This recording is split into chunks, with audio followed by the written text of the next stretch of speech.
Educativo FUNEDA y de Universitas Fundación, que incluso en las circunstancias más complejas, Universitas Fundación está contigo. Llegó agosto y con agosto llegó todo un ciclo donde el bloque constitucional va a, de alguna manera, a apoyar todo lo que es el aula Bruber Carillas. De manera que los 5 martes de agosto van a ser, de alguna manera, han sido diseñados y van a ser ejecutados por el bloque de constitucionalidad. Y vamos a ver en estos 5 ciclos todo, de alguna manera, un conjunto de videoconferencias sobre el cambio institucional del Estado democrático a un Estado comunal. Y como es costumbre en estos diseños que realiza la doctora Cecilia Sosa, no quiere agotarse en una única visión, sino quiere tener una visión holística del problema.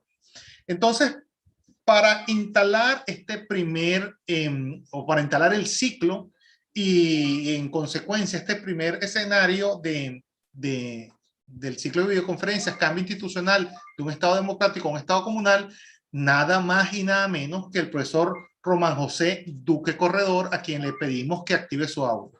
Profesor Román José, bienvenido al aula Bruber Carillas y pedimos que active su audio. Buenas tardes, apreciados amigos y amigas. Me es grato dar la bienvenida a los ponentes, al relator y a los participantes al ciclo de encuentros del seminario de reflexiones sobre el cambio institucional de un Estado democrático a un Estado comunal, que auspicia el bloque constitucional de Venezuela bajo la coordinación académica de la doctora Cecilia Sosa y por la Fundación Estudios de Derecho Administrativo, con la colaboración del aula Bruber Carillas y de Universitas Fundación. Encuentros que comprenderán la dimensión constitucional, la dimensión económica, la dimensión cultural comparada, la dimensión política y la dimensión convencional.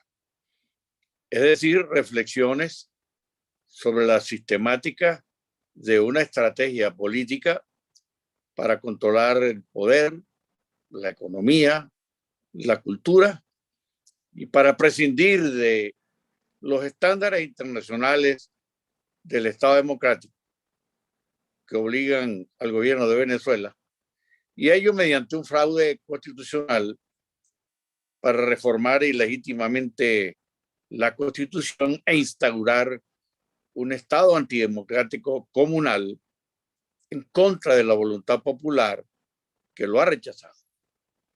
Seminario que finalizará con las conclusiones fruto de las reflexiones de cada uno de los 5 encuentros. El primer encuentro, con lo cual iniciamos el ciclo de conferencias, será sobre la dimensión constitucional y estará a cargo del profesor Bruber Carillas, precaro y reconocido jurista, epónimo del aula que auspicia el seminario, y de los constitucionalistas María Amparo Grau y Alejandro González Valenzuela, distinguidos doctrinarios en materia de derecho público, a quienes agradecemos su inestimable participación. Con estas breves palabras declaro en nombre del Bloque Constitucional de Venezuela el inicio del ciclo de encuentros del seminario de reflexiones sobre el cambio institucional de un Estado democrático a un Estado comunal. Muchas gracias. Muchas gracias al profesor Román José Duque Corredor. Y como indicaba el profesor Román José, esto se compone de 5 encuentros. El primero de ellos, la visión constitucional, que la vamos a abordar el día de hoy. El próximo martes, martes 10 de agosto, corresponde la dimensión económica a cargo del profesor Ramón Escobar León. Además lo acompaña el profesor Douglas Ugreda y el profesor Humberto Romero Musi. La dimensión cultural comparada que se va a ejecutar el martes 17 de agosto con los profesores María Luisa Acuña, Gloria Cuenca y el profesor Rafael Badel Madrid. La dimensión política el día martes 24 de agosto con el profesor Juan Domingo Alfonso Paradisi, la profesora Cecilia Sosa y el profesor Román José Duque Corredor, y cerramos de manera colosal con la dimensión convencional el martes 31 de agosto con el profesor Héctor Faúndez Ledesma, el profesor Carlos Ayala y además unas conclusiones del profesor Gerardo Fernández, que es el relator de todo este ciclo. De manera que tenemos un diseño exquisito que vamos a disfrutar en los 5 martes de agosto de el aula Bruber Carillas. Bueno, y qué mejor manera de iniciar esta primera sesión en el aula Bruber Carillas que con el profesor Bruber Carillas, quien nos va a hablar del valor político y constitucional de la voluntad soberana y constituyente. Profesor, le pedimos que active su audio, por favor. Bueno, buenas tardes a todos y ante todo muchas gracias al doctor Duque Corredor y a la doctora Sosa por la iniciativa que tuvieron en el bloque constitucional para organizar esta serie de eventos sobre el tema del Estado comunal. E igualmente, gracias a Fundación Universita, Fundación, a Julio Alejandro Pérez y a FUNEDA, a la doctora Belén Ramírez por auspiciar la realización de estos eventos. Mucho se ha hablado y escrito sobre la propuesta y empeño de establecer en Venezuela este llamado Estado comunal o Estado del Poder Popular, lo cual hasta ahora, la verdad, no ha pasado de ser una creación de consejos comunales como mecanismos de control político y social totalmente controlados por un ministerio del Ejecutivo Nacional. Sobre este tema, en general el enfoque se ha dirigido sobre lo que implica la propuesta en materia de desconstitucionalización del Estado, particularmente en su forma federal, tal como se reguló en la Constitución del año 99. Tema que se ha planteado incluso de nuevo recientemente con la discusión generada en torno al proyecto de ley de ciudades comunales, cuya implementación como agregado de comunas requiere ante todo que éstas se constituyan previamente. Hasta ahora no existe ninguna comuna, porque para que se pueda establecer una comuna como agregado de consejos comunales es necesario un referéndum en la zona donde se van a crear dichas comunes, y esos referéndums no se han realizado en el país. De manera que esta discusión sobre la ley de las ciudades comunales parece como un trapo rojo de nuevo de llamar la atención y de distraer la atención.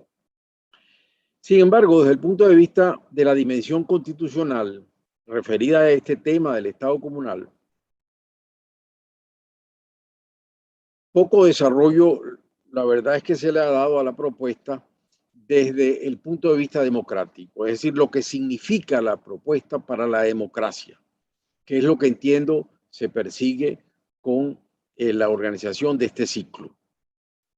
Y es que la propuesta del Estado comunal efectivamente y ante todo, contra lo primero que atenta es contra el principio más tradicional y general del Estado constitucional de derecho, que es el principio democrático, y en particular contra la democracia representativa como sistema político.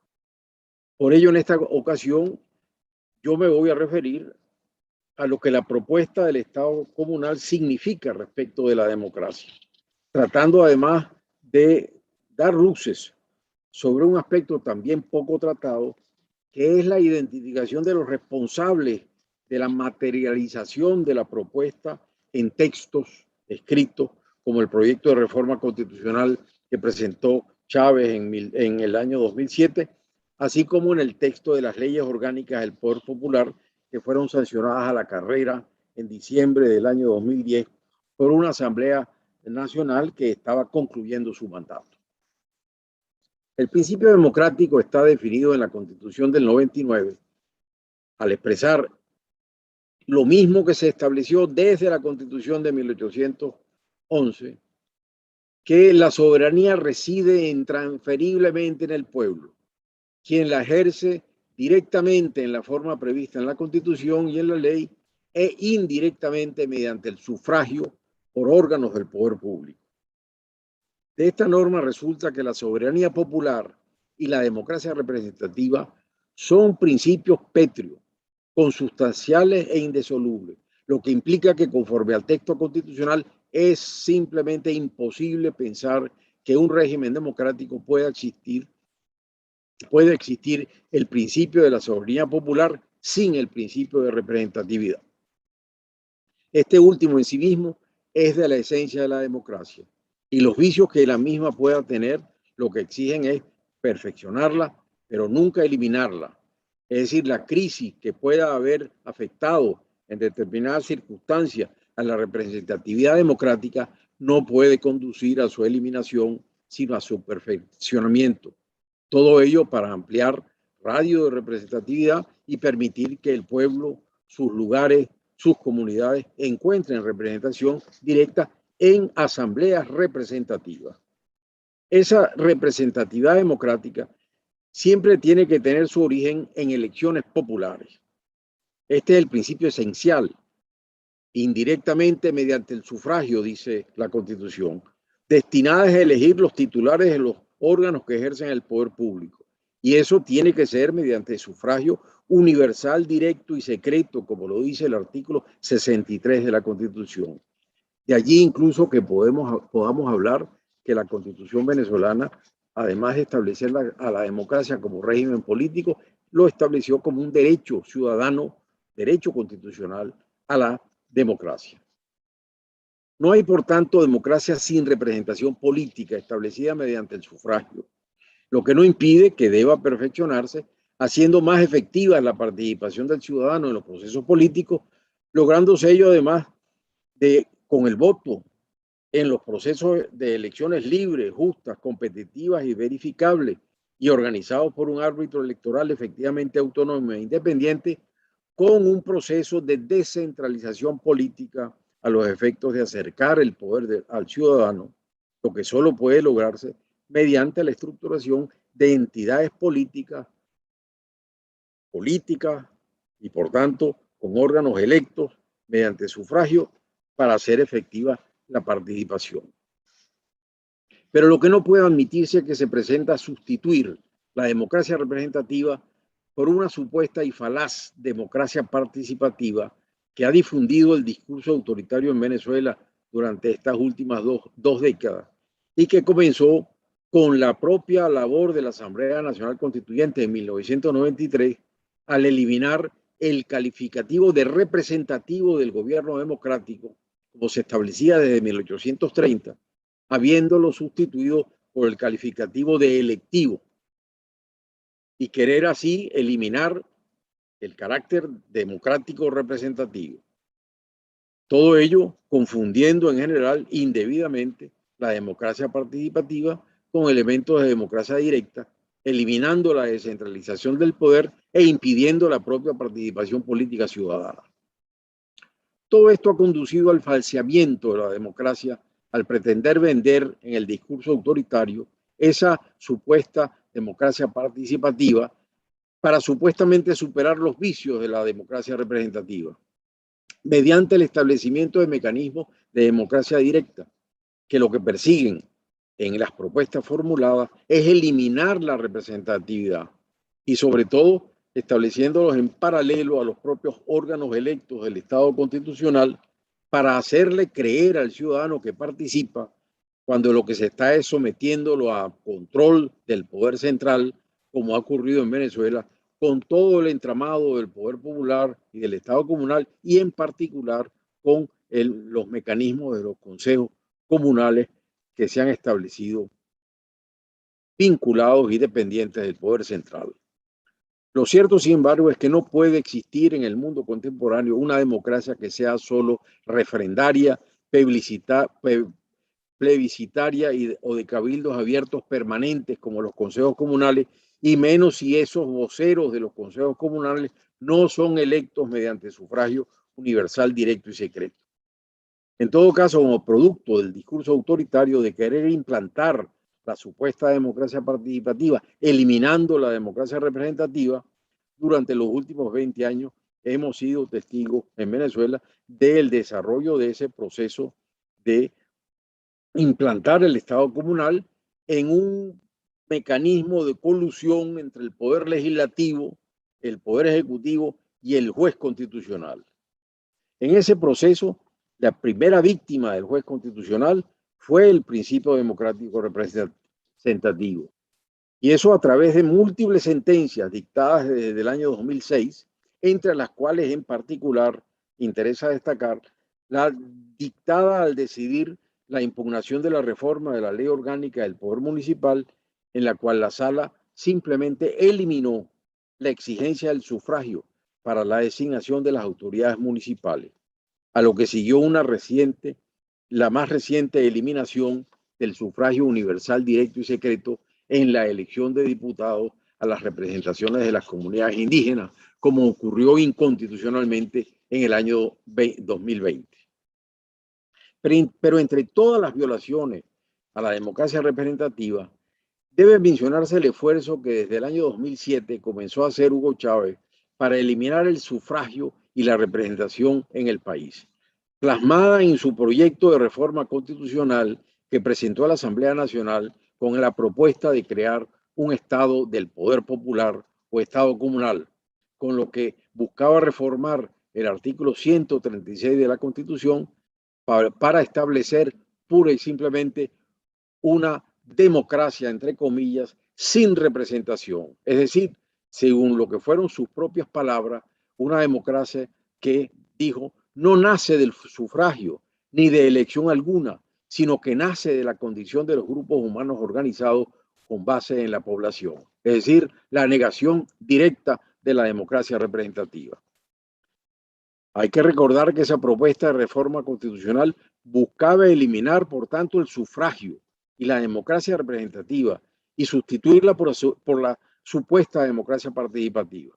Afortunadamente, reforma que fue rechazada por el pueblo, pero ello no impidió a Chávez implementar inconstitucionalmente y en fraude a la voluntad popular la reforma mediante un conjunto de leyes orgánicas, primero sobre los consejos comunales en el año 2006 y luego sobre el poder popular, el sistema económico comunal y las comunas sancionadas en el año 2010, junto con la reforma de la Ley Orgánica del Poder Público Municipal, estableciendo el marco normativo de un nuevo Estado paralelo al Estado constitucional, desconstitucionalizándolo, denominado Estado comunal o del Poder Popular, que como dije en su momento cuando comenté inicialmente aquellas leyes, era como una especie de ficus o matapalo que, creado paralelo, se comía al Estado constitucional a través del vaciamiento de sus competencias,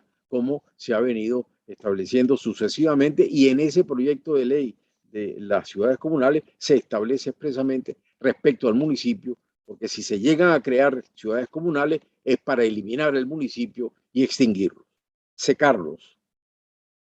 En ese nuevo esquema se configuró un sistema político estatal ignorándose la democracia representativa.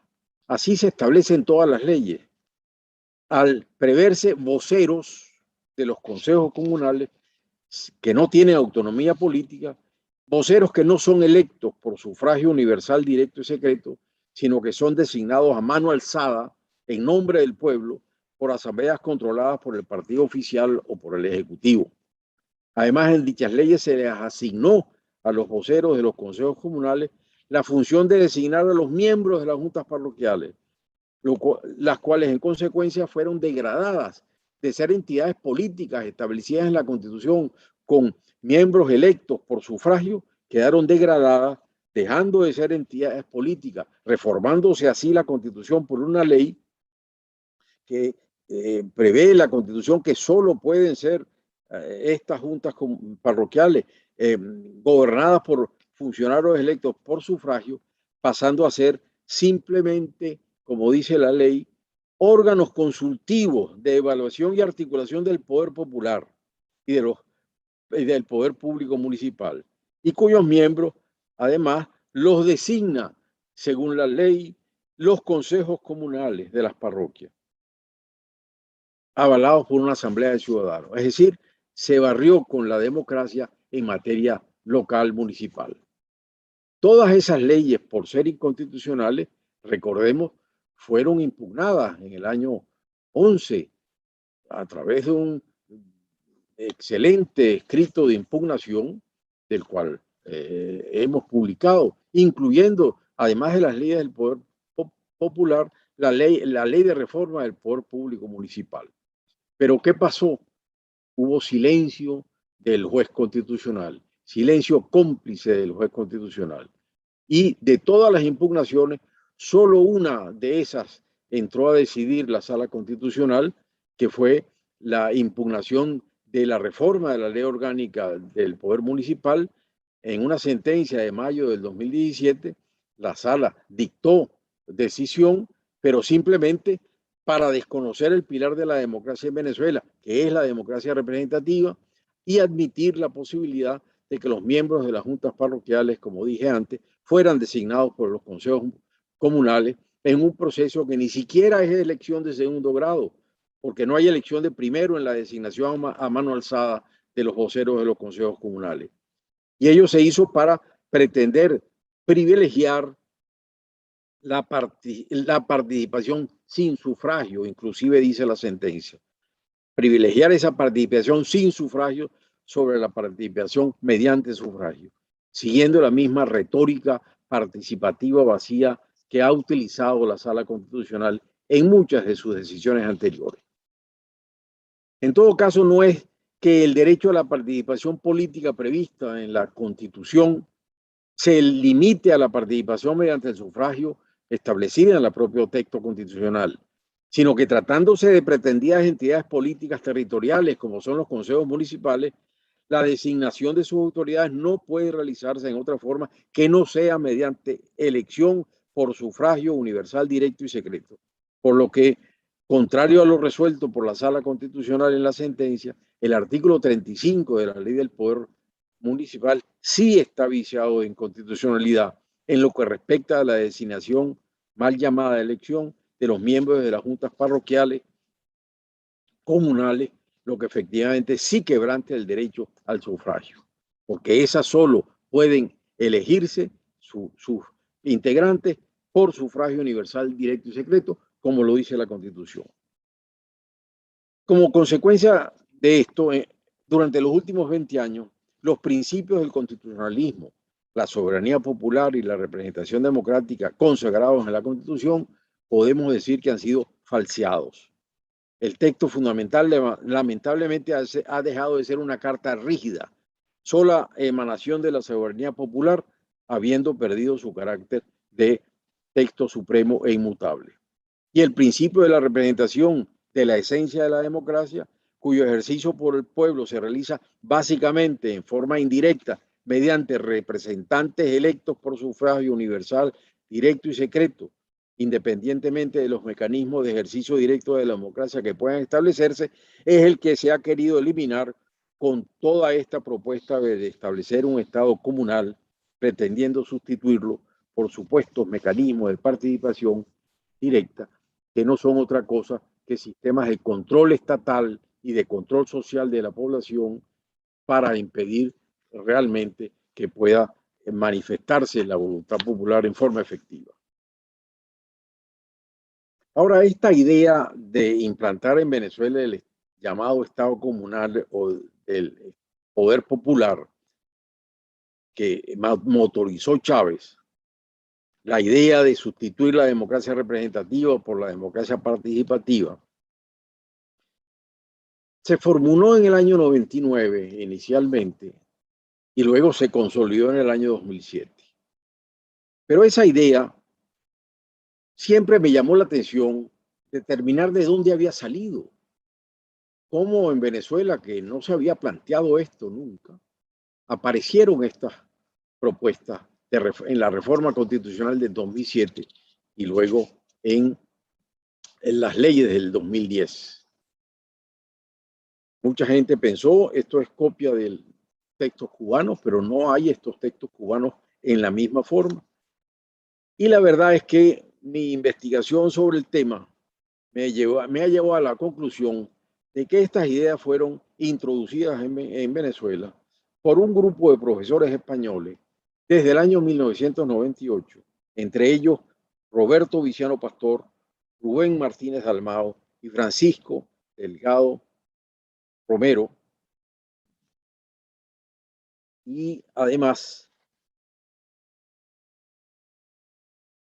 un profesor Palacios de la Universidad de Zaragoza, casi todos agrupados en torno a un centro de estudios políticos y sociales de la Universidad de Valencia, España, que aparecieron en Venezuela en el año 98, algunos de ellos, con las ideas de un nuevo constitucionalismo insurgente y un nuevo paradigma constitucional que le vendieron a Chávez en el año 98 para, primero, convocar una asamblea constituyente no regular en la Constitución en contra de la misma, ya que se justificó así la única propuesta que había formulado Chávez durante toda su campaña electoral del 98, que fue convocar una asamblea constituyente sin reformar la Constitución. Esos personajes, por tanto, ensayaron en Venezuela, de la mano de Chávez, Venezuela como conejillo de India, ese proceso constituyente fraudulento del año 99 que poco tiempo después se propagó hacia Ecuador y Bolivia. Y esos mismos ideólogos españoles fueron los que, en el marco también del nuevo constitucionalismo, plantearon posteriormente y sirvieron para configurar los textos del Estado comunal en sustitución del Estado constitucional que se plasmó en la reforma constitucional del 2007. Todos ellos los he nombrado con nombre y apellido porque todos ellos dejaron testimonio escrito en trabajos publicados, tanto en España como en América Latina, en Ecuador, en Bolivia y en Venezuela, dejaron testimonio de sus aportes en estas ideas. De manera que no es una deducción, sino que deriva de los propios textos que ellos escribieron y publicaron. Y además deriva de su propio currículum. Si uno ve el currículum vitae de estos profesores en Internet, se encuentra que lo dicen expresamente. Su participación en la redacción de estos textos. Llama, sin embargo, la atención que no hubiera ningún abogado venezolano que se hubiera identificado como trabajando en esta materia. No hubo paternidad, nadie reclamó la paternidad en ideas y propuestas en Venezuela. No hubo trabajos escritos en Venezuela que justificaran y razonaran el alcance y la propuesta de la reforma constitucional del 2007 y el alcance y propósito de las leyes del 2010. Lo único que ha habido son comentarios críticos sobre estas leyes en un libro incluso que nosotros publicamos, el de las leyes del poder popular. Pero ante esa pasividad de abogados venezolanos involucrados en el tema, hubo una excepción contenida en un texto secreto que no se podía consultar. Se trata de una tesis doctoral secreta que fue defendida en el año 2011 en la Universidad de Zaragoza, precisamente Zaragoza, por la doctora Gladys Gutiérrez Alvarado, que había sido funcionaria del gobierno desde su comienzo y había sido procuradora general de la República precisamente cuando se elaboró el proyecto de reforma constitucional del 2007 y los proyectos de leyes orgánicas del Poder Popular sancionados en el 2010. La tesis se denominó El nuevo paradigma constitucional latinoamericano, dogmática social extensa y nueva geometría del poder. Especial mención a la Constitución de Venezuela de 1999. Y fue elaborada bajo la dirección precisamente del profesor Francisco Palacio Romero, antes mencionado, del grupo de los profesores españoles que vinieron a Venezuela a vender estas ideas.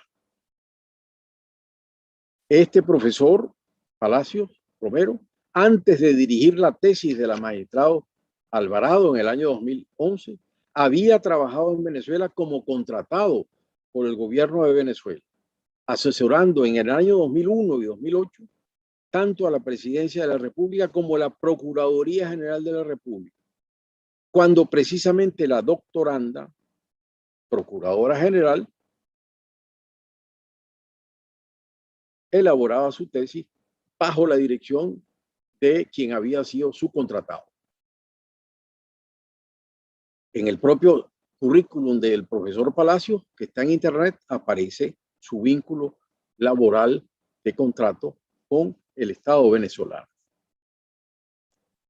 La doctoranda Gutiérrez, además, fue magistrada de la Sala Constitucional y entre el 2013 y 2017 fue la presidenta. Pero lo más interesante de la tesis doctoral es que, contraria a cualquier tesis de doctorado en cualquier parte del mundo, esta tesis resultó una tesis secreta, es decir, escrita para que nadie la consultara. Si uno entra en el sistema de la consulta de base de datos de tesis doctorales de España, TESEO, se encuentra que aparece la mención "no autoriza la consulta". De manera que es una tesis que nadie podía consultar.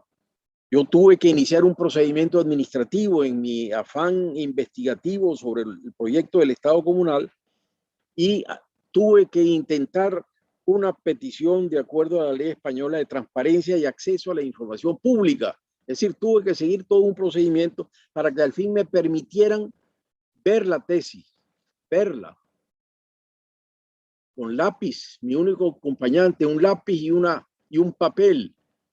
Y estuve sentado, vigilado por la directora del archivo de la Universidad de Zaragoza durante 7 horas analizando la tesis, y ustedes saben cómo escribo yo y cómo escribo de rápido, de manera que pude sacar absolutamente todo lo que aquel documento de 400, 500 páginas tenía. Eso fue el 28 de junio del año 2018. Las ideas centrales que se englobaron bajo el mote del nuevo constitucionalismo latinoamericano, a eso se refiere la tesis, y eso fueron precisamente todas las ideas que esparcieron en América Latina los profesores españoles. Esos profesores que, después de ser dependientes laborales de la doctoranda, tutoriaron la elaboración de la misma. Y luego algunos de ellos incluso fueron parte del jurado de la tesis, entre ellos el señor Monedero, bastante conocido en el ámbito venezolano y español. Esa participación fue destacada incluso y es pública, y de allí he tomado, por ejemplo, un reportaje en el diario El País del año 2014.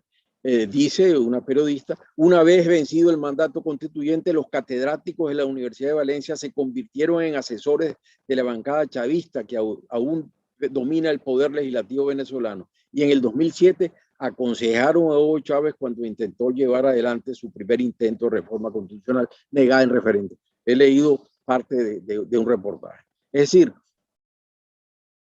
en este caso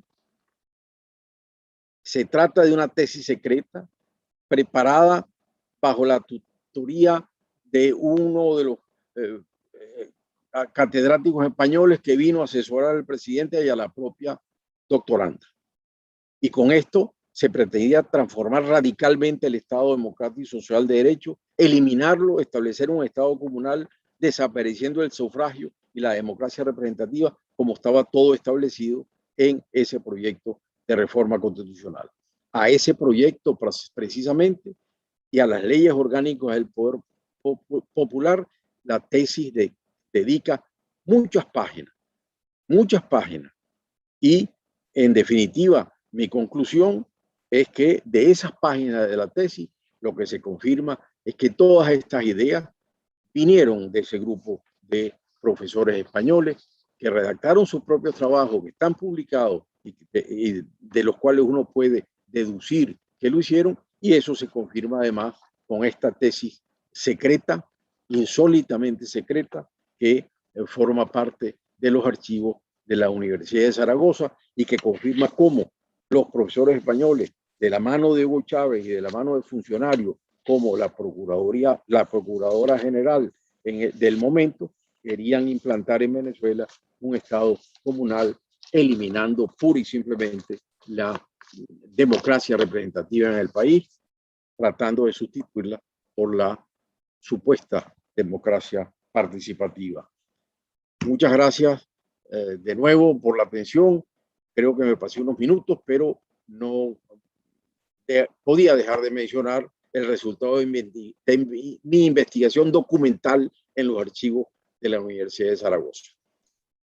Gracias, profesor Gruber. Bueno, seguidamente le corresponde a la profesora María Amparo Grau, quien le pedimos que active su micrófono, quien va a conversar sobre la incompatibilidad del Estado comunal con el Estado constitucional. Doctora María Amparo,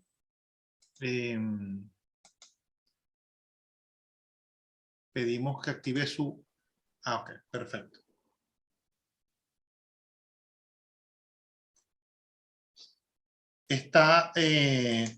Active su micrófono, por favor, profesor. No le escuchamos. Ajá. Ok, gracias.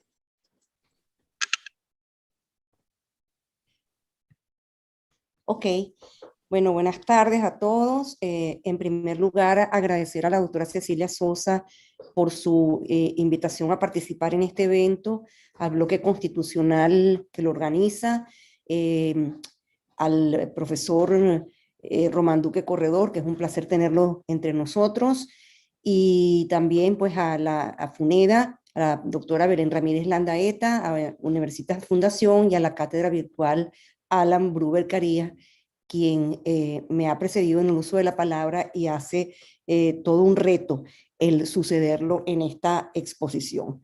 Pero yo para seguir este reto me voy a basar justamente en sus propias conclusiones o en sus propias ideas, las ideas del maestro Bruber Carías en esta materia, que las ha expresado en lo que ha escrito y también en conferencias que ha dictado. Ok. Me corresponde hablar sobre Estado comunal, la incompatibilidad del Estado comunal con el Estado constitucional. A estos efectos vamos a decir, en primer lugar, que el Estado comunal que se proyecta, ya lo dijo el maestro Bruber, se ha venido instaurando a través de una serie de instrumentos jurídicos, la Ley de Consejos Comunales de 2006, reformada en el 9, anterior incluso a la fallida reforma constitucional de 2007, que negó la aprobación a este Estado comunal socialista. Los planes de la patria, la Ley Orgánica del Poder Popular de 2010, la Ley de Gestión Comunal y Transferencia de Competencias, la reforma de la Ley Orgánica del Poder Municipal, que también mencionó el profesor Gruber, con eliminación de las juntas parroquiales, la reforma de la Ley Orgánica del Consejo Federal de Gobierno y el proyecto de ley de ciudades comunales. ¿En qué consiste el Estado comunal? El Estado comunal es una organización político-territorial del Estado mediante un sistema de agregaciones y bajo el control del Ejecutivo Nacional para funcionar en paralelo con los entes políticos territoriales existentes, a quienes se vaciaría progresivamente de competencias al establecerse la transferencia de las mismas al pueblo, cosa que no es verdad porque no se transfieren al pueblo, sino a una organización, quien actúa directamente, cosa que tampoco es verdad porque no actúa directamente el pueblo, en los ámbitos político, planificación social, económico, cultural, ambiental, urbanismo, internacional, seguridad, justicia, de paz, acabando, lo que es más importante, con la concepción de la división vertical del poder. El Estado comunal busca crear las bases de una sociedad socialista y se corresponde, por ende, con una ideología política concreta, excluyendo cualquier otra libertad de pensamiento político. El Estado comunal, como bien dijo el profesor Gruber, se basa fundamentalmente en el Consejo Comunal y en el concepto de comuna. Y ahí cabe destacar cómo ambos conceptos, de acuerdo con la Ley Orgánica del Poder Popular, hacen énfasis de que se trata de figuras tendentes al establecimiento del Estado socialista. La comuna definida como un espacio socialista y el Consejo Comunal como una instancia de participación orientado a la construcción de un sistema socialista. De manera que es claro el carácter ideológico de este proyecto. El Estado comunal se produce entonces a través de un sistema de agregaciones. Las comunas que coincidirían con lo que eran las juntas parroquiales, se agregan, se integran y ellas dan lugar a las ciudades comunales que coincidirían entonces con las autoridades municipales de hoy, pero debiendo destacar que el ámbito geográfico donde se constituyan podrá coincidir o no con los límites político-territoriales establecidos dentro del ámbito de la República Bolivariana de Venezuela.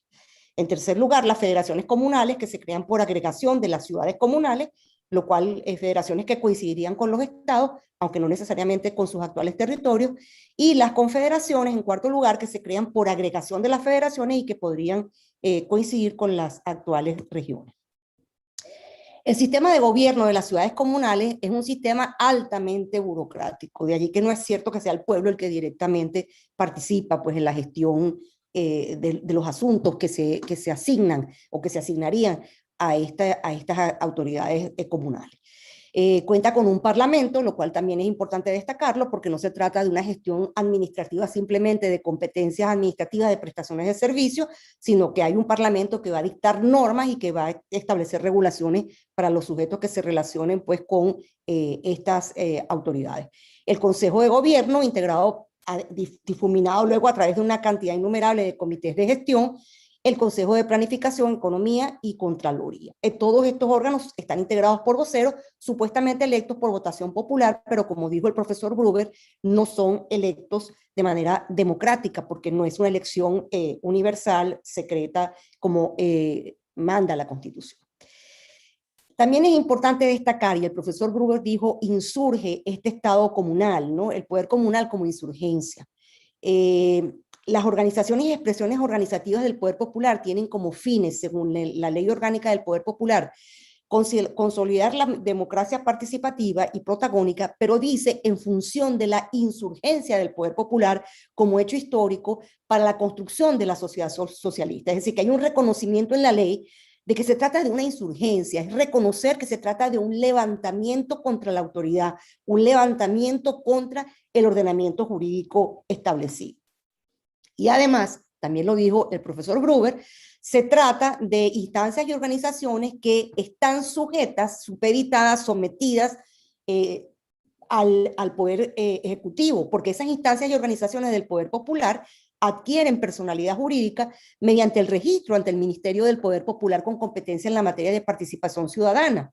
Y además, según esta misma ley, se establece que hasta que no se dicte el reglamento que va a dictar el presidente de la República, máxima autoridad del Ejecutivo Nacional, mientras no se dicte, es el Ministerio del Poder Popular con competencia en la materia de participación ciudadana quien está encargado de establecer lineamientos en lo relativo al funcionamiento de las instancias y organizaciones del Poder Popular preexistente. Es decir, que hay sin duda una sumisión, una sujeción de estas organizaciones al Poder Ejecutivo.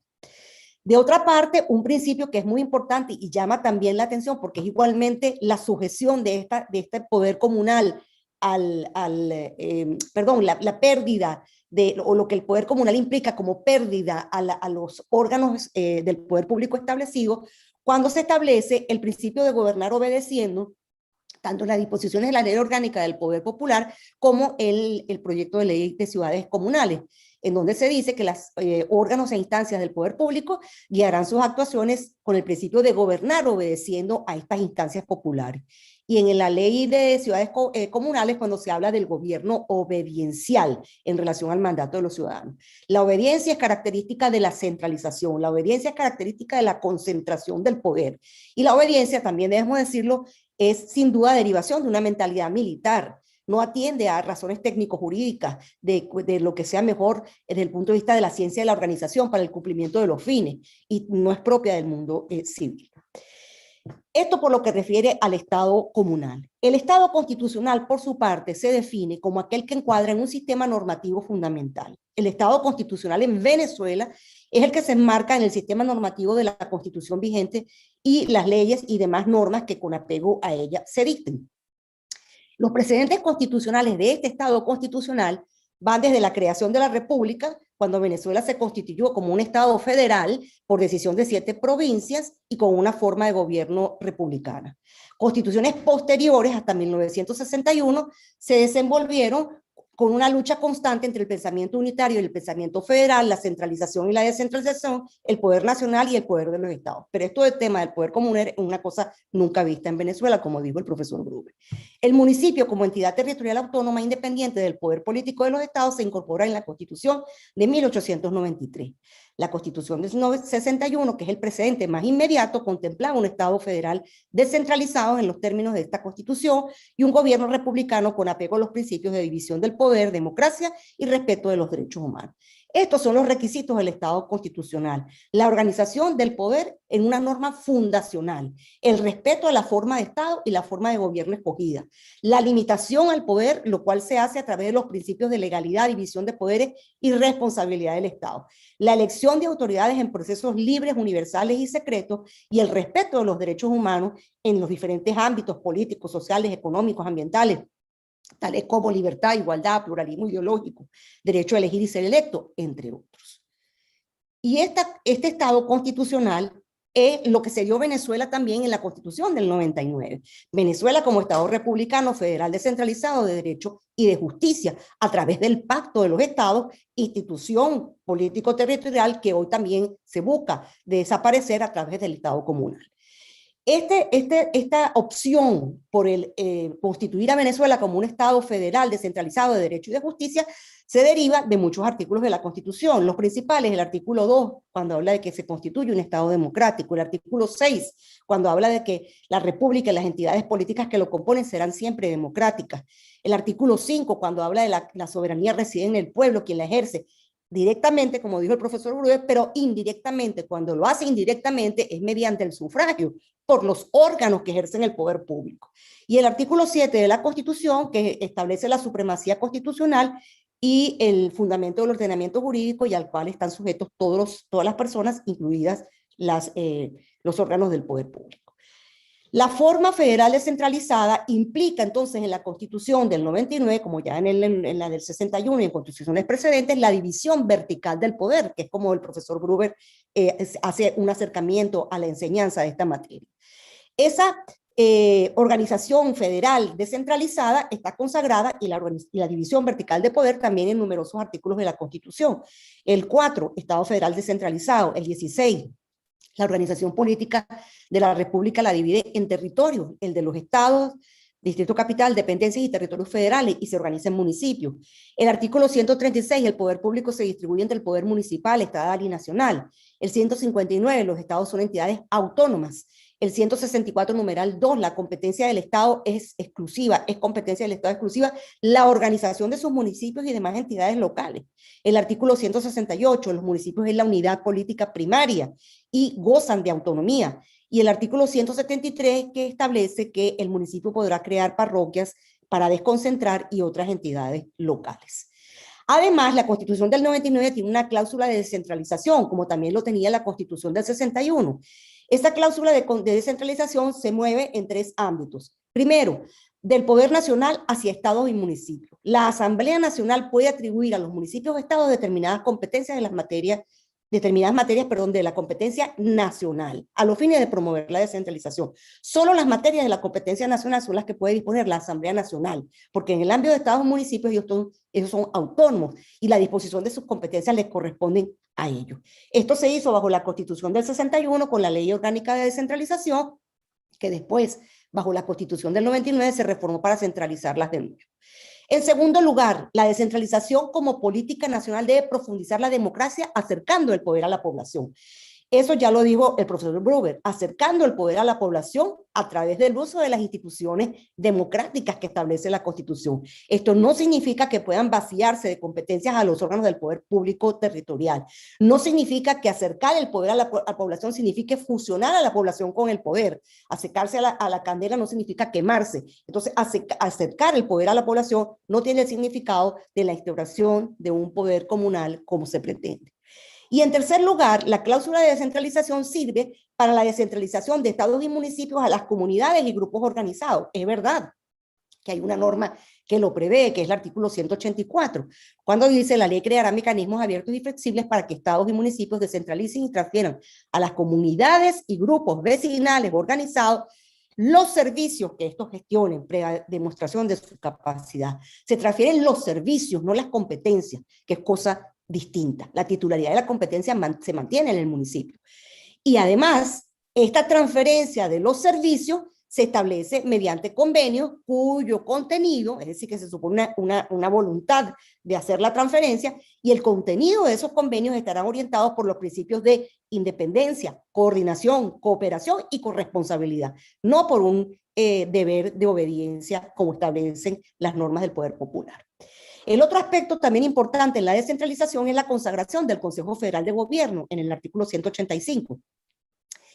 Es el órgano, se define como el órgano encargado de la planificación y coordinación de las políticas y acciones para el desarrollo del proceso de descentralización y transferencia de competencias del poder nacional a estados y municipios. Es un órgano de planificación y coordinación y es transferencia de competencias del poder nacional a estados y municipios. Trabaja para la descentralización, no para la construcción de un estado socialista, como se introdujo en la reforma de la ley que rige este órgano. Y trabaja en la transferencia de competencias territoriales del el poder nacional, estados y municipios, no para la transferencia de competencias de entidades territoriales hacia organizaciones de la base del poder popular. Y por otra parte es un órgano de planificación y coordinación. Por tanto, sus lineamientos no pueden ser vinculantes, como dice la reforma de la ley, para estas entidades territoriales, porque ello desnaturaliza el carácter constitucional, asesor y planificador de este órgano y viola la autonomía de los entes políticos territoriales. De manera que es claro que hay el Estado comunal es inconstitucional. Hay una inconstitucionalidad del Estado comunal que se propone. El acercamiento del poder al pueblo no implica la eliminación de los órganos de los poderes públicos existentes y por el contrario es hacer dichas instancias más cercanas al ciudadano. Y la participación no puede implicar la transferencia de los poderes del Estado a los ciudadanos y la cesación de los órganos del poder, porque ello equivale a acabar con la estructura misma del Estado. De otro lado, hay que decirlo, el falso argumento de la participación. La doctora Cecilia Sosa, en una reciente conferencia, decía: la participación es solo un elemento o componente emocional de esta propuesta. Es otro paso más del populismo, desde que el Estado comunal es en verdad otra herramienta de centralización del poder. No hay un ejercicio efectivo del poder por parte del ciudadano con este Estado comunal porque el poder se concentra en el poder central, ya que la estructura comunal parte de un registro y es controlada por un ministerio del poder popular, órgano del poder ejecutivo subordinado al presidente de la República, quien además la reglamenta, lo cual viola el artículo 62 porque la participación debe ser para todos los ciudadanos directamente, no solo los socialistas en organizaciones registradas. En segundo lugar, se acaba con la descentralización territorial, que siempre fue objetivo de los golpistas, dictadores y regímenes autoritarios, porque se asesta de una manera un golpe mortal a los liderazgos locales, que es lo que se forman, los que vendrán a sustituir a los que están en el poder que no quieren dejar. Y en tercer lugar, se convierte a los poderes públicos en organismos todos obedientes de ese sistema comunal que en definitiva termina dependiendo del poder ejecutivo. La farsa de la participación también se evidencia en esto que voy a decir a continuación. Si en verdad esta revolución del comandante eterno, como dice la ley de ciudades comunales, quiere una participación popular, ¿por qué no empieza por respetar los designios del soberano? El Estado comunal socialista fue rechazado por el pueblo en 2007. Por tanto, el respeto a la voluntad popular impide ejecutorias en el sentido contrario. Ni siquiera tuvo el régimen fuerza con su inconstitucional Asamblea Nacional Constituyente de 2017 para implantarlo con un proyecto de nueva constitución. Estaba muy ocupada esa Asamblea Nacional Constituyente usurpando al Parlamento. Pero en todo caso, un Estado comunal en los términos que se proyecta, así lo hubiera decidido la inconstitucional Asamblea Constituyente en un proyecto de nueva constitución, sería inconvencional, porque violaría los tratados internacionales de protección de los derechos humanos y protección de la democracia. El municipio es la clave del acercamiento del poder al pueblo, lo dijo el profesor Grube en conferencia reciente. El municipio es la clave de acercamiento del poder al pueblo. El poder municipal, que inconstitucionalmente extingue esta propuesta inconstitucional del poder comunal, es la clave del acercamiento del poder al ciudadano. Más municipios es lo que acerca el poder al pueblo.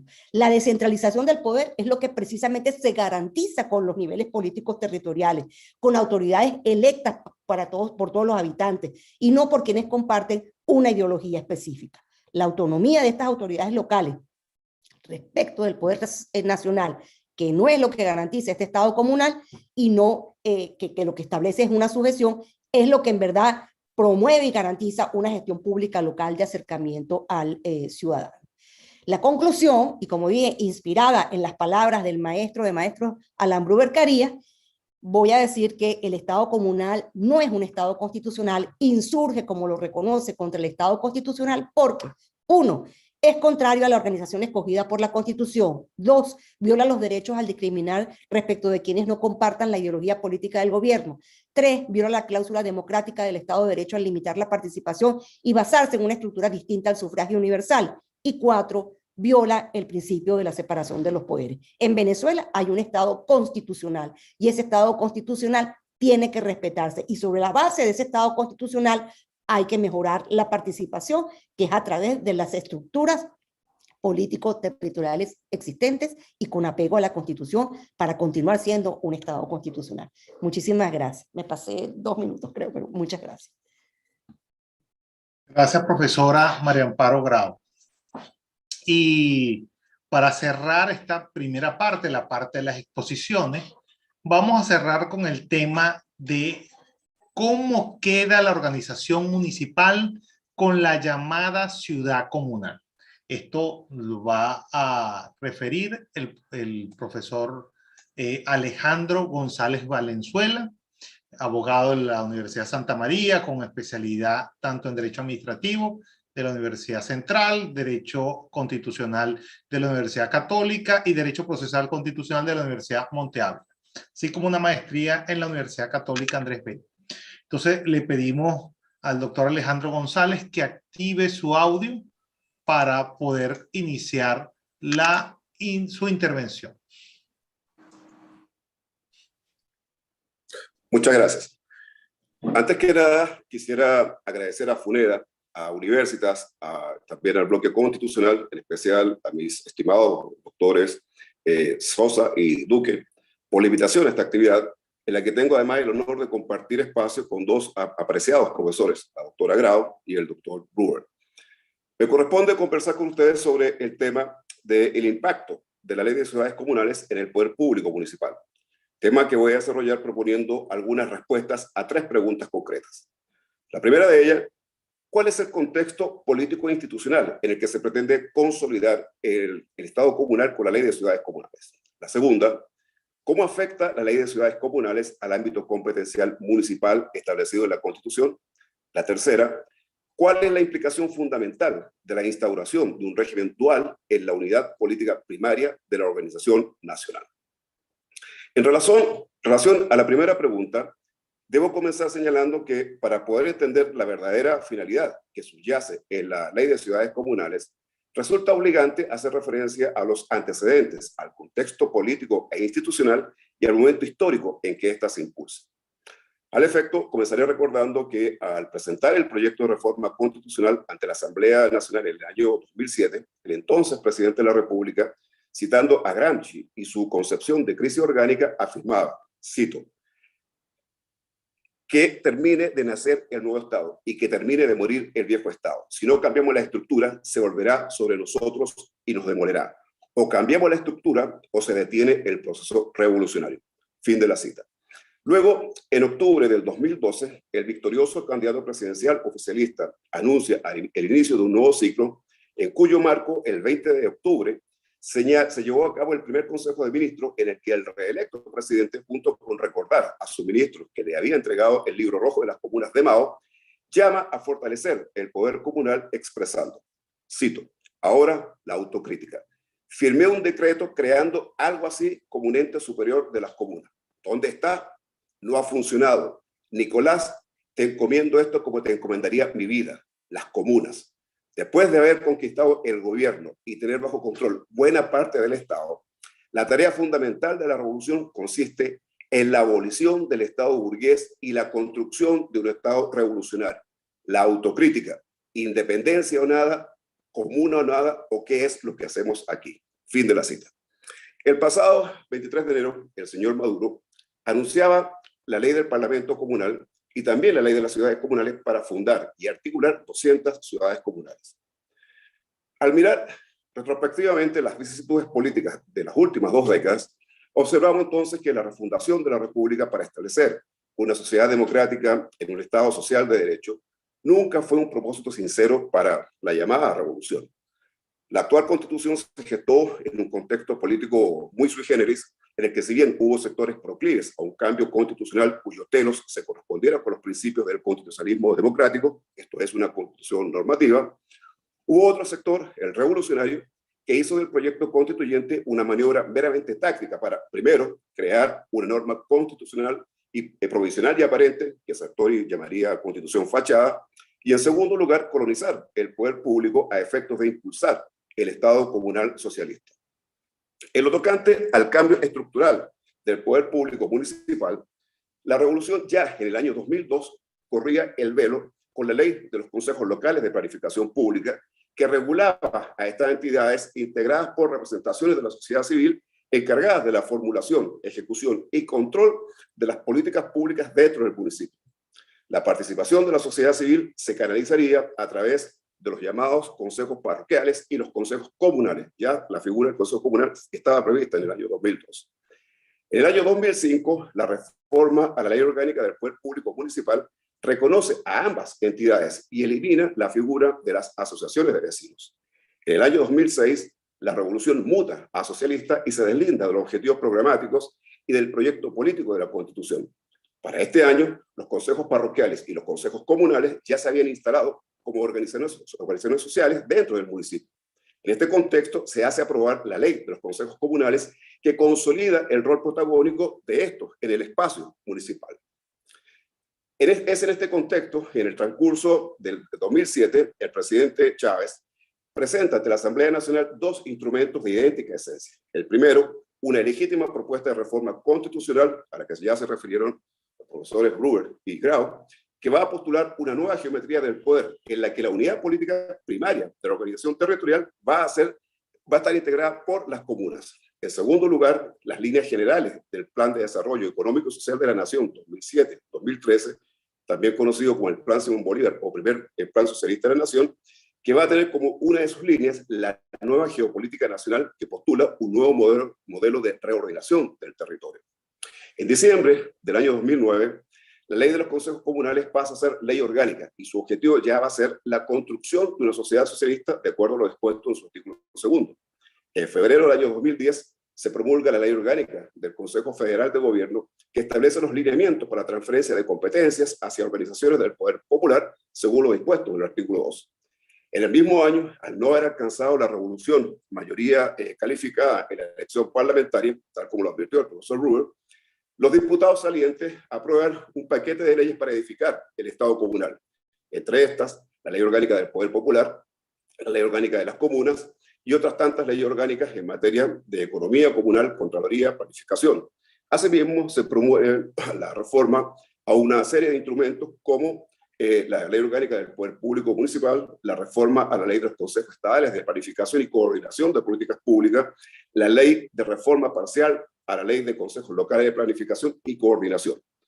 Luego, en el año 2013, se aprueba y se le da carácter de ley constitucional al llamado Plan de la Patria, que ni es constitucional ni mucho menos ley. Pues, como sabemos, la aprobación de las líneas generales del Plan de Desarrollo Económico y Social de la Nación, prevista en el artículo 187, numeral 8 de la Constitución, se reduce a un simple acto parlamentario sin forma de ley. En todo caso, este instrumento perseguía la consolidación del poder popular y del Estado comunal. En la actual, mal llamada Ley Constitucional del Plan de la Patria 2009-2025, se hacen múltiples referencias, 233 en total, a la organización comunal y al que ahora va a ser el Estado popular y comunal. Con la legislación presentada, comienza entonces la deriva hacia un sistema de vocación totalitaria que no va a reconocer límite a su poder ni legitimidad a ninguna opción para suceder. En relación a la segunda pregunta, ¿cómo afecta la organización comunal a la organización municipal? Debo comenzar señalando que, de acuerdo con el Ministerio para las Comunas, el país cuenta con 48.634 consejos comunales, de los cuales 25.013 tendrían la vocería vigente. Cuenta además con 25.000 comunas activadas y se aspira a crear 200 ciudades comunales, las cuales obviamente se van a solapar en la estructura de los 338 municipios existentes, no solo vulnerando el régimen federal, la organización político-territorial y la autonomía municipal, a que se contraen los artículos 4, 16 y 168 de la Constitución, sino además creando una dualidad en la unidad política primaria de la organización nacional. Ahora, ¿cómo afecta esto al régimen municipal? En primer lugar, se produce una afectación en el régimen federal. Venezuela está configurada como un Estado federal descentralizado, tal como lo establece el artículo 4 de la Constitución. En este contexto, cuando hablamos de organización municipal, estamos hablando de uno de los niveles de descentralización del poder público previsto en el artículo 136 de la Constitución, que cuenta con competencias constitucionales propias, ya sean legislativas, tributarias, urbanísticas, sanitarias, educativas, de planificación, etc. Cuenta además con un órgano legislativo encarnado en el Consejo Municipal y con una administración pública municipal en la que su máxima expresión es el alcalde. De esta manera, al erigirse la ciudad comunal como una unidad política primaria de la organización nacional, la primera afectación será de carácter constitucional al menoscabarse el régimen federal descentralizado con la transferencia de gran parte de las competencias de los municipios a órganos carentes de base constitucional, por lo tanto ilegítimos, como lo son el Parlamento de la ciudad comunal, el Consejo Ejecutivo de Gobierno y los comités de gestiones comunales, el Comité de Planificación, el Comité de Economía, el Comité el Consejo Ejecutivo de Contraloría, el de Educación, el de Información, el de Justicia y Paz, la Comisión Electoral, todo esto previsto en la Ley de Ciudades Comunales en los artículos 15 al 35. También se produce una afectación de la organización político-territorial. El principal atributo de un régimen federal es la organización político-territorial descentralizada, en nuestro caso prevista en el artículo 16 de la Constitución y en el artículo 168, conforme al cual el territorio se organiza en municipios y la ley orgánica que regule la división político-territorial debe garantizar la autonomía municipal y la descentralización político-administrativa. En esta perspectiva, al institucionalizarse como unidad política primaria a la ciudad comunal y ante la pretensión de crear 200 de estas entidades que se van a solapar, como ya dije, en la estructura municipal, resulta evidente que la organización político-territorial y político-administrativa establecida en el capítulo 4 del título 4 de la Constitución va a resultar ostensiblemente menoscabada. Huelga señalar que la modificación de la organización territorial y por ende de la estructura del Estado solo sería posible, en principio, empleando los mecanismos establecidos en el título 9 de la Constitución. Por otra parte, no deja de llamar la atención que esta ley de ciudades comunales, junto con prever la utilización del referendo comunal, atribuye la competencia que corresponde al CNE para organizar y vigilar referendo a una comisión electoral de la ciudad comunal, de acuerdo al proyecto en su artículo 35, lo cual vulnera lo dispuesto en el artículo 239, numeral 5 de la Constitución. Tampoco es menor el hecho de que el registro electoral va a estar conformado por la sumatoria de los registros electorales de las comunas, según lo que dispone el artículo 13 de la ley, y no por el registro civil y electoral nacional previsto en el artículo 293, numeral 7 de la Constitución, lo que representa otra ilegitimidad de carácter constitucional. En tercer lugar, tenemos la afectación de las competencias legislativas de los consejos municipales. De conformidad con lo previsto en el artículo 15 de la ley, el Parlamento de la ciudad comunal es la máxima instancia del gobierno y la máxima instancia normativa de esta entidad comunal, que se va a expresar mediante actos legislativos llamados cartas comunales y también mediante actos de gobierno. Al imbricar las nuevas potestades legislativas de la organización comunal en menoscabo de estas mismas potestades atribuidas a los consejos municipales, resulta más que evidente que el poder municipal verá cercenadas sus competencias legislativas. La cuarta afectación será a las competencias ejecutivas de los alcaldes. De conformidad con lo previsto en el artículo 18 de la ley, el Consejo Ejecutivo de Gobierno ejercerá, entre otras atribuciones, la representación legal de la ciudad comunal y gestionará ante las instancias del poder público las transferencias aprobadas por el Parlamento de la ciudad comunal. Asimismo, unas instancias que dependen o que están imbricadas con este Consejo Ejecutivo, que son los comités de gestión, van a ser los encargados de articular con los comités de las comunas y con las organizaciones de la ciudad comunal los proyectos a ser presentados a través del Consejo Ejecutivo de Gobierno ante el Parlamento de la ciudad comunal en las siguientes áreas: tierra urbana, vivienda y hábitat, calidad y cobertura de los servicios públicos, salud, economía y producción comunal, ecosocialismo, mujeres, igualdad y equidad de género, defensa y seguridad integral, familia y protección de niños y niñas y adolescentes, recreación y deporte, educación, cultura y formación socialista. Miren la expresión esta. Equipamiento e infraestructura urbana y cualquier otra que el comité considere de acuerdo a la realidad local de la ciudad comunal asumir. Estamos ante un claro caso de usurpación progresiva de competencias que corresponden al poder público municipal. De este listado competencial meramente enunciativo, resulta evidente que tales competencias ya han sido virtual e ilegítimamente transferidas a las ciudades comunales en detrimento de las potestades municipales. A esta transferencia además debemos sumar otras específicas establecidas en los artículos 44, literal D, 45, 56 y 57 de la Ley de Ciudades Comunales, que tiene que ver básicamente con la transferencia de bienes y servicios, incluso la transferencia de recursos financieros y no financieros a las organizaciones de la ciudad comunal. La quinta afectación sería la afectación de la competencia de planificación en el ámbito municipal. En los artículos 20 al 27 de la Ley de Ciudades Comunales se establecen un conjunto de competencias en materia de planificación que se ejercerán a través de los del Consejo de Planificación de la ciudad comunal, el cual coordinará la formulación, ejecución y control del plan de desarrollo de la ciudad comunal. El artículo precitado va a propiciar, y fíjense bien en esto, que en el territorio de un municipio pueden converger la ejecución del plan de desarrollo de la ciudad comunal con el plan de desarrollo de la comuna y con el plan de desarrollo municipal, ello sin considerar las aristas atinentes al territorio municipal que emanan del plan de desarrollo económico y social de la nación y del plan de desarrollo regional. Todos estos instrumentos están previstos en la Ley Orgánica de Planificación Popular, aprobada el año 2010 en el paquete de reformas de urgencia que hiciera la Asamblea saliente. La última afectación a la que me voy a referir es la afectación en materia de justicia y paz. De conformidad con lo previsto en el artículo 34 de la Ley de Ciudades Comunales, esta entidad tendrá competencia en materia de justicia y paz a través del Consejo de Justicia y Paz Comunal, que va a estar conformado a su vez por los respectivos comités de justicia y paz de los consejos comunales de la jurisdicción. Esta previsión normativa obviamente usurpa la competencia municipal prevista en el literal G del artículo 56 de la Ley Orgánica del Poder Público Municipal en materia de justicia y paz.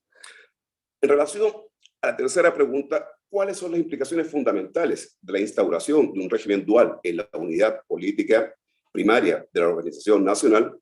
Bueno, habría que decir que la primera implicación que podemos derivar de cuanto ha sido dicho es de carácter constitucional al vulnerarse ostensiblemente el régimen federal, la organización político-territorial y la autonomía municipal. La segunda sería de carácter ontológico y que podríamos concebir como la paradoja hiperorganizacional, por cuanto el entramado institucional que propone esta ley va a propiciar no solo caos y perturbaciones administrativas, también una eventual parálisis administrativa en el ámbito municipal. El profesor Brewer, en su Historia Constitucional de Venezuela, nos refiere que en la Francia prerevolucionaria, las reformas al régimen municipal precedieron a la revolución con la creación en cada pueblo de un cuerpo municipal electivo que sustituiría a las antiguas asambleas parroquiales. Todos los poderes que se pretendieron crear fueron de carácter colectivo, como lo que estamos viendo aquí en Venezuela. Ello condujo a la parálisis de la administración y, como apuntó de toque, citado por el profesor Brewer, las asambleas, queriendo mejorarlo todo, acabaron por enredarlo todo, produciéndose una de las mayores perturbaciones que haya registrado jamás la historia de un gran país, de un gran pueblo, en la cual cada francés había experimentado una confusión particular. Nadie sabía ya ni a quién obedecer ni a quién dirigirse.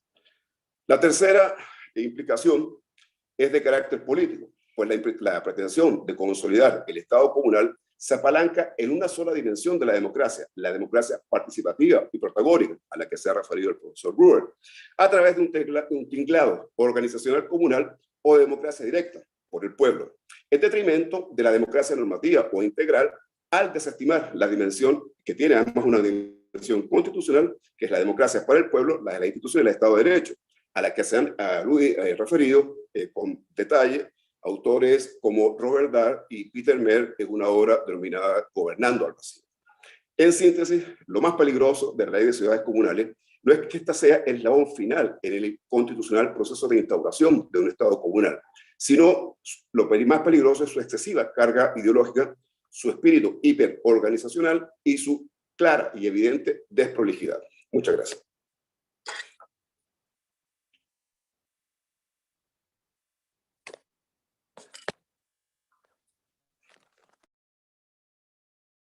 Gracias al profesor Alejandro González Valenzuela. Y antes de dar el paso a las intervenciones, es conveniente que saludemos a algunas personas que nos están acompañando en esta sesión. Nos acompaña la profesora Nelvira Araujo, se conecta desde YouTube. El académico Fortunato González también nos acompaña aquí desde el aula Bruber Carías. Vemos al profesor Gonzalo Pérez Salazar, director académico del Seminario Internacional de Derecho Procesal Constitucional, nos acompaña. Profesor Rafael Badel, el profesor Pierre Passeri, nos acompaña el profesor Ángel Serpa, el profesor Gerardo Fernández, el profesor Antonio Silva, y desde YouTube también, como siempre, nos acompaña el profesor Mauricio Pernía Reyes.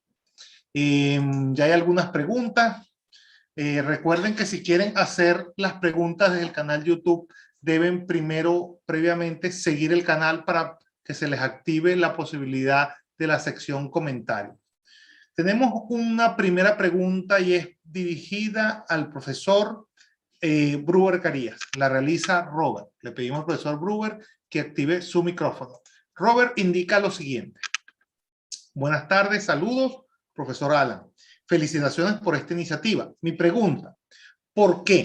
Si el gobierno actual tiene tanto interés en establecer un Estado comunal, sustituyendo al Estado democrático, no aprovechó la oportunidad de oro que tuvo con las dos asambleas constituyentes, la de Chávez y ahora la de Maduro, que convocaron en su oportunidad para modificar la constitución vigente para este momento y hacer todos los cambios necesarios para incluir en el nuevo texto constitucional ese poder comunal. ¿Cuál es su opinión, profesor Bruber?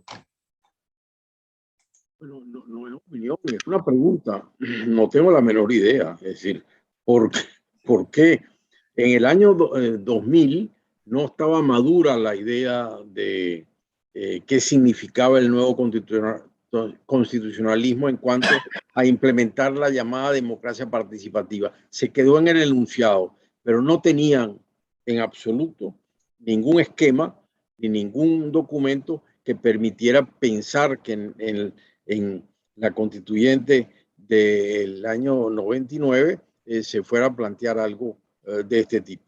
Al contrario, yo diría que en la constitución del 99 siguió la orientación del constitucionalismo anterior y no hubo ahí ningún elemento, salvo eso de quitar la calificación de representativo al gobierno y sustituirlo por electivo, y plagar la constitución de la expresión participación.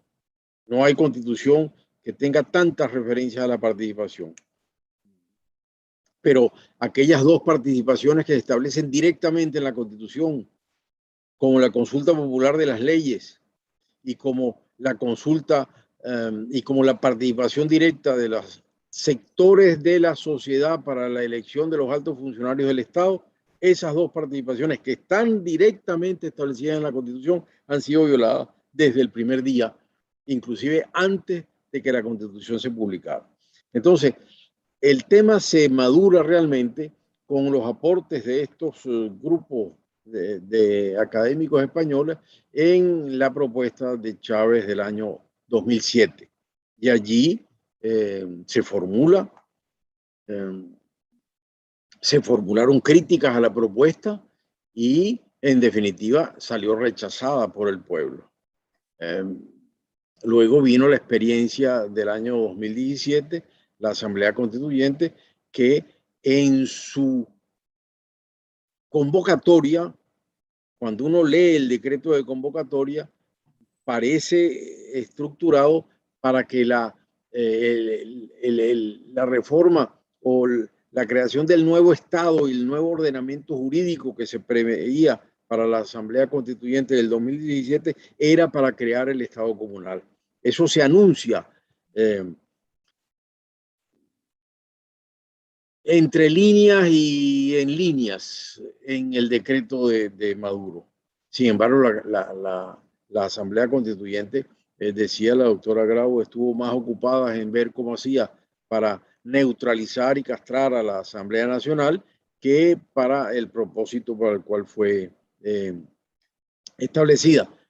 No había voluntad política, no había capacidad de establecer realmente este esquema de Estado comunal, entrar en ese proceso de desquiciamiento total y de burocratización absoluta, como lo planteaba la doctora Grau. No lo sé, pero simplemente no hubo nada, absolutamente nada durante el funcionamiento de la Asamblea Constituyente del año 2007 hasta el año 2020 sobre el tema del Estado comunal. Y hasta ahora, vuelvo a decir, se ha quedado en un enunciado de unos consejos comunales que se crearon en el 2006, porque es que Chávez estaba tan seguro de su aprobación de su propuesta de reforma constitucional que en el 2006 se anticipó y sacaron la ley de los consejos comunales, estando absolutamente seguros que iba a salir el esquema en la reforma constitucional. Pero esta no le funcionó, quedó solo la ley de los consejos comunales. Es lo único que ha habido, consejos comunales, que son, como se ha señalado, sustitutos de las antiguas juntas de vecinos, en definitiva. Sí, sí, Julio, haces así con dudas, pero en definitiva viene a ser el esquema sustitución de las juntas de vecinos. Ese es el sistema de los consejos comunales. Eso es lo que permite decir que haya 18.000 o no sé cuántos consejos comunales. Son las juntas de vecinos que se las organizó en la ley. Ahora, de ahí no ha pasado. ¿Y por qué no ha pasado? Por lo que le señalaba al inicio. El entramado que se estableció en las leyes del 2010 establecía y establece que para que pueda seguir avanzando el proceso de estructuración del Estado comunal hacia arriba, en el esquema que perfectamente nos puso en pantalla la doctora Grau, se requieren que haya un agregado de consejos comunales para crear comunas. Y estas comunas solo se pueden crear cuando se dicte una carta comunal aprobada por referéndum del área, de toda la población del área de la comuna. Es decir, entrar en un proceso de referéndum no se han atrevido ni se atreverán, porque estoy seguro que si se hace un referéndum abierto realmente y sometido al control de la ciudadanía, no habrá aprobación ninguna. Si no hubo la aprobación del año 2017, no habrá aprobación de ningún referéndum. Con lo cual, hasta ahora, todo ese entramado que lleva hasta la ley de las ciudades comunales, como tal, no va a funcionar sin antes no hay comunas. Y para ver comunas, referéndum en cada una de las áreas de las comunas. Bueno, ese es lo que puedo decir. Ahora, las razones de que esta gente no haya avanzado es porque creo que no tienen capacidad para hacerlo. Tenemos oportunidad para referir dos reflexiones que están aquí en Zoom. La primera de ellas de la profesora, antes de darle la palabra a la profesora Cecilia Sosa a los fines de que haga un cierre de las exposiciones, la profesora Alicia Monagas indica: buenas noches, felicitaciones a los ponentes, al doctor Gruber, la doctora Grau y mi querido compañero y amigo Alejandro González. Hago esta reflexión. Si el derecho a la ciudad es el derecho de todos los ciudadanos a habitar, utilizar, ocupar, producir, transformar, gobernar y disfrutar ciudades, pueblos y asentamientos urbanos justos, inclusivos, seguros, sostenibles y democráticos, definidos como bienes comunes para una vida digna, el instrumento de la ONU y Hábitat, queda claro la falsa argumentación jurídica para lograr sus pretensiones y evadir la Constitución. Eso es una reflexión que realiza la profesora Alicia Monagas, que además ahora coordina, si no me equivoco, la sección de posgrado de la Universidad Santa María. Un segundo comentario lo realiza la doctora Ana Elvira Araujo. Estupenda la claridad y profundidad de las exposiciones del maestro Bruder Caría, de la profesora María Amparo Grau y del doctor González. La violación de la estructura del Estado contenida en la Constitución de la República continúa su camino. Es aterrador. Y un tercer comentario conecta el profesor Oscar Arnal. En su opinión, él indica no lo hicieron debido a que necesitaban votarlo popularmente y ellos de alguna manera obtenerlo con una amplia minoría. Bueno, profesora Cecilia, le damos la palabra para que haga el cierre correspondiente. Le pedimos que active su micrófono. Bueno, en primer lugar, me siento muy complacida del resultado de esta primera sesión. Realmente creo que la dimensión constitucional tuvo una profundidad importante. Hubo una compenetración en las exposiciones sin que ninguno de los, ni Bruber, ni Grau, ni González estuvieran de acuerdo. Y sin embargo, a través de sus diferentes enfoques hubo una gran, digamos, articulación para poder explicar una realidad que cuando uno lee la ley parece verdaderamente una fantasía, una cosa irrealizable. Pero sin embargo, muchas veces las constancias en perseverar debemos también tenerlas muy presentes.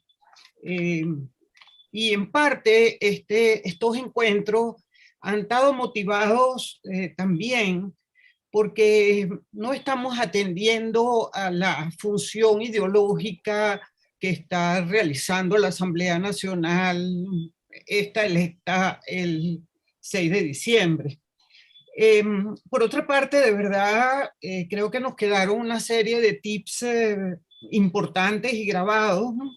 Primero, que las ciudades comunales no serán nunca autoridades políticas. Segundo, que quebrantan el derecho al sufragio, que el sistema de sumisión al Poder Ejecutivo Nacional es absoluto, que la democracia participativa sustituye a la democracia representativa, que la verdad es que la transferencia de las competencias reafirma, yo no diría ni siquiera un Estado unitario, sino la fuerza, digamos, de una dictadura que se impone por encima de la Constitución. Llama la atención, y esto simplemente para colocarlo también en las exposiciones, esta Constitución del 99, yo diría que por primera vez designa las estructuras político-territoriales como poder, habla del poder estatal y del poder municipal.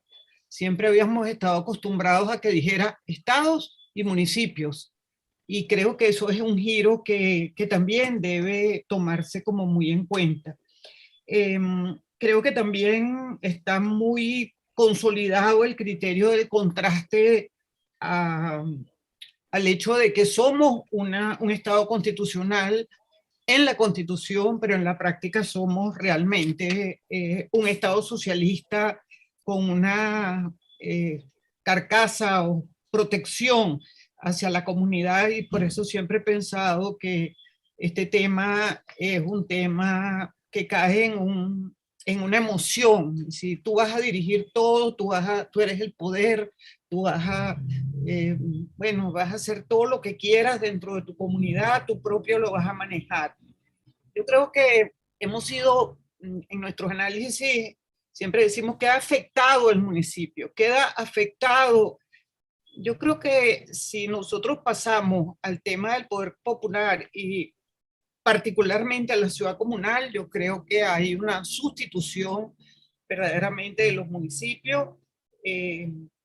No creo que se va a transformar en una unidad primaria para nada. Y la verdad es que la ilegitimidad de cada artículo de este proyecto es impresionante. Ahora, tengamos en cuenta algo. Está aprobada en primera discusión. En la segunda discusión tendrá una oportunidad política. Yo siempre he pensado que esa oportunidad política está asociada a las elecciones de diciembre. Precisamente las elecciones de las 4 instancias ejecutivas y legislativas de los estados y de los municipios. De manera que cuando decimos que en la ciudad comunal no se elige, cuidado si no elegimos tampoco en términos del desempeño de sus funciones de todas esas instancias que nos están ofreciendo para ser electos en diciembre. No sé si me encantaría que cada uno de los ponentes tuviera 1 minuto, 2 minutos para darnos unas palabras de despedida a todo este grupo que nos acompañó, tanto por Zoom como por YouTube, súper interesados en el tema y dejando la semilla de seguir trabajando en estas sesiones que hemos planificado y que espero tengan la misma audiencia que la de hoy. Muchas gracias y me encantaría en la misma secuencia en que se presentaron, Julio, si nos pudieran decir unas palabras. ¿Tienes la palabra, Alan? Bueno,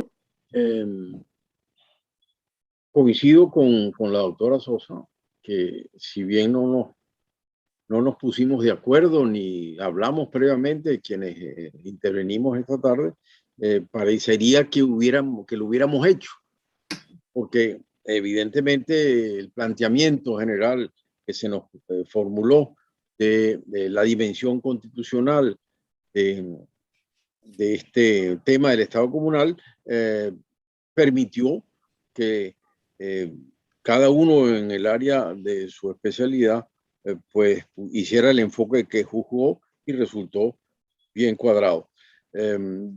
Como me pidieron el tema constitucional, me enfoqué justamente en el tema constitucional. María Amparo se fue vamos a decir, el esquema jurídico administrativo y el doctor González a la parte local, municipal, y creo que se completó todo el esquema. De manera que es una buena introducción, pienso yo, para el foro, y de nuevo muchas gracias, Cecilia, por la iniciativa y por la invitación. Gracias. Doctora Grau.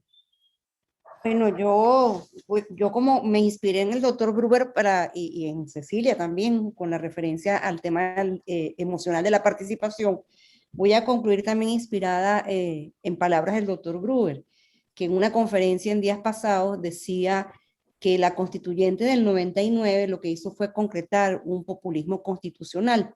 Y decía que, pues que la constituyente del 99 se aprovechó para un poco destruir el ordenamiento constitucional vigente, para intervenir y destruir los poderes constituidos, intervenir el Poder Judicial y hacer designaciones de magistrados dependientes que pudieran consolidar el proceso revolucionario y, bueno, intervenir los consejos municipales, habló de suspender las elecciones locales, diciendo que esta constitución nunca fue producto de la verdadera discusión de los constituyentes, sino que fue preparada, y habló de 950 artículos por distintas comisiones, y que eran pues 131 constituyentes en contra de 6 constituyentes. Entonces yo creo que cuando se preguntaba por qué no se utilizaron los procesos constituyentes, bueno, porque estaban ocupados, es como el approach militar, ¿no? El acercamiento militar a afrontar las cosas que se quieren superar para favorecer sus postulados, y ellos pues buscaron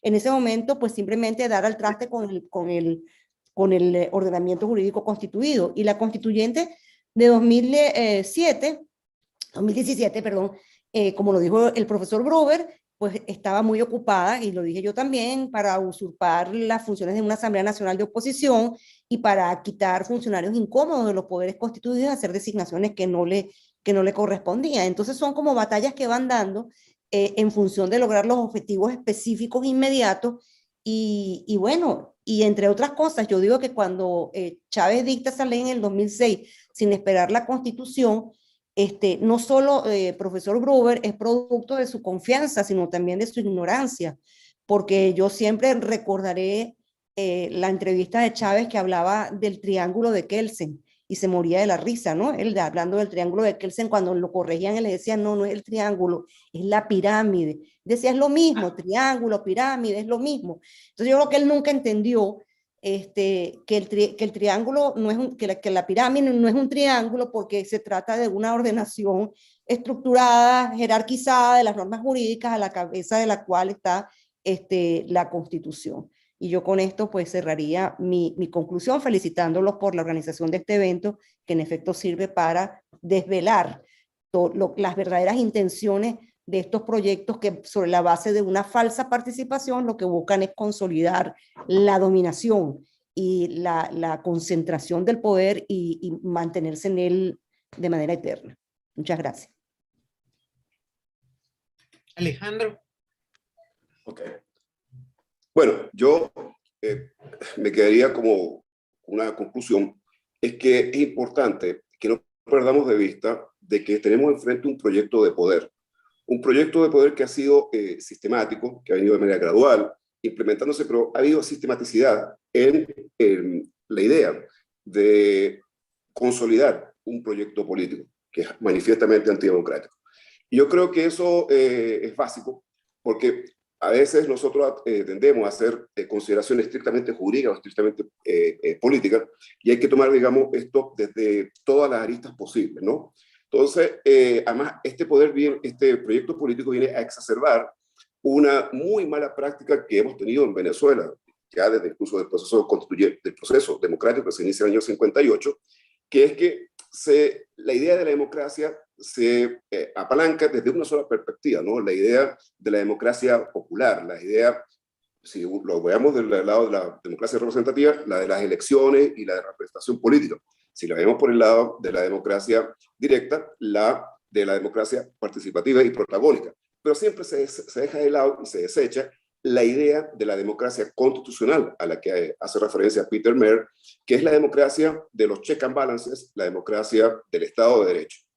Y yo creo que ese ha sido la gran déficit que nosotros hemos tenido en Venezuela, primero el proceso que se inicia en el año 58 y que se exacerba a partir del año 99, donde idea de democracia es básicamente esto, es decir, este festín de hacer creer a la gente de que estamos en un proceso de participación. Yo creo que eso hay que tenerlo muy claro para corregirlo cuando podamos restaurar el sistema constitucional y democrático en Venezuela. Gracias, doctora.